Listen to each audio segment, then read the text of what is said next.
Assalamualaikum warahmatullahi wabarakatuh. Apa kabar hari ini? Sehat? Ada yang ngantuk? Itu Madi kenapa Madi itu? Kurangin badan ya? Ya wes nggak apa-apa, istirahat aja Madi. Yang penting masih didengarkan ya Madi ya. Ada yang kurang enak badan lagi? Adanya kurang duit. Belumnya.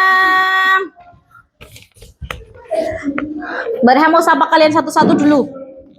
Ahmad Fathun Naji Ramadhani hadir. Oke. Ahmad Imron Hamzah hadir.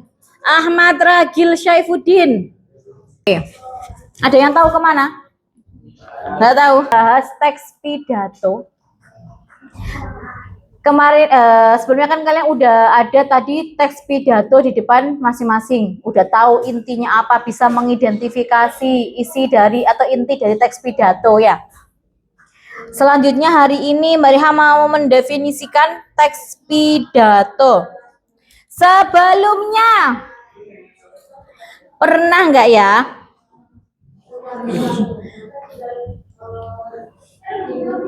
pernah kalian melihat seseorang di depan atau berpidato? Pernah ya, pernah. Pernah berpidato di depan? Pernah? Ada yang pernah? Pernah? Pernah? Pernah. Ada yang nggak pernah? Kak If pernah, Kak If? Oke, terus kira-kira nih, kalau pas upacara bendera atau apel, terus pembina upacaranya, Bapak Kepala Sekolah, atau guru-guru yang membina apel berbicara di depan, itu termasuk berpidato apa enggak ya kira-kira? Pidato ya? Kenapa? Karena ada bagus, karena ada pesan yang disampaikan atau nasihat-nasihat. Bagus. Oke, pintar sekali. Terus pidato sendiri kira-kira gunanya untuk apa menurut kalian? Agar ketika orang kan mau pidato, mau di depan, sebelum assalamualaikum, sebelum maju ke depan, dia kan harus mempersiapkan diri nih ya. Nah, kira-kira tujuan dari adanya teks pidato apa ya?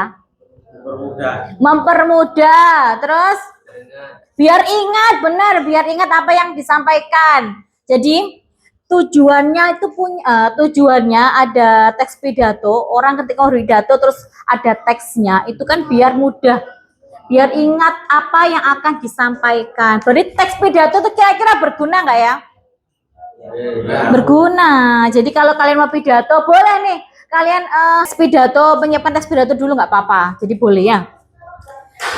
Teks pidato juga boleh, membaca juga boleh. Jadi nggak harus sampean pidato menghafal juga enggak ya, tapi bisa dengan membaca teks itu juga bisa, oke?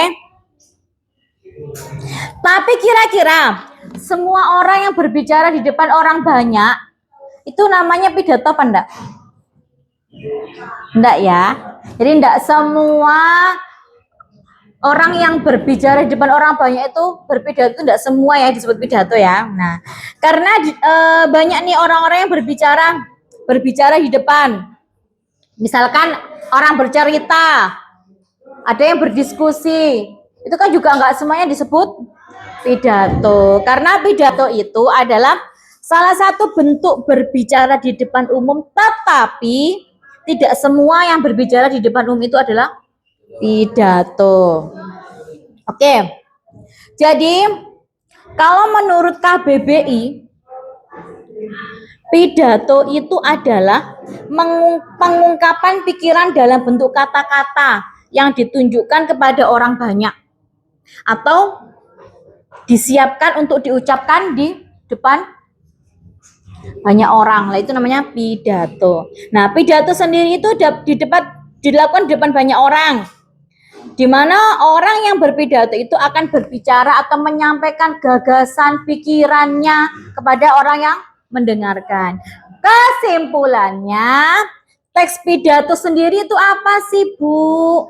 Teks pidato itu adalah naskah atau tulisan yang berisi pesan atau informasi, ajakan, nasihat, himbauan, dan sebagainya yang disusun secara teratur untuk disampaikan kepada banyak orang di depan umum. Ketika orang berpidato, nah itu teksnya disiapkan dulu. Nah itu namanya teks pidato. Paham? Oke, paham. Baiklah.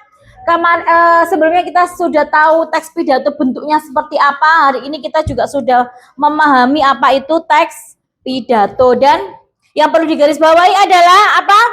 Tidak semua orang yang berbicara di depan umum itu disebut berpidato.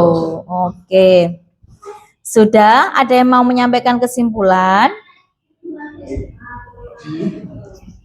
Oke, terima kasih untuk hari ini. Semoga pertemuan selanjutnya kita dapat berjumpa kembali, bertatap muka kembali.